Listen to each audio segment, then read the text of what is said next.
জাতীয়তাবাদী দলের মনোনীত প্রার্থী মুসলিম জননেতা জনাব নুরুল আমিন চেয়ারম্যান সাহেব আজকের অনুষ্ঠানে মিরসরাই উপজেলা বিএনপি ছয়নামী শাখালী ইউনিয়ন বিএনপি অঙ্গ সহযোগী সংগঠনের নেতৃবৃন্দ, আমার সামনে উপবিষ্ট বাংলাদেশ জাতীয়তাবাদী দলের অমূল্য সম্পদ সকল ভোটার বৃন্দ, কর্মী সমর্থক বৃন্দ, সকলকে আমার ব্যক্তিগত পক্ষ থেকে এবং দলের শীর্ষের প্রার্থী নুরুল আমিন চেয়ারম্যানের পক্ষ থেকে রক্তিম শুভেচ্ছা অভিবাদন।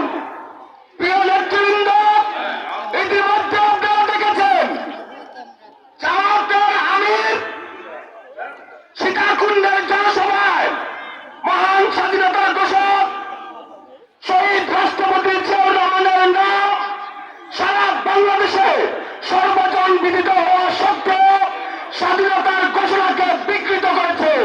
তারা শুধু স্বাধীনতার ঘোষণা নয়, তারা শুধু মুক্তিযুদ্ধের ইতিহাস নয়, তারা ইসলামকে অপব্যাখ্যা করেছে, ইসলামকে বিকৃত করার চেষ্টা করেছে।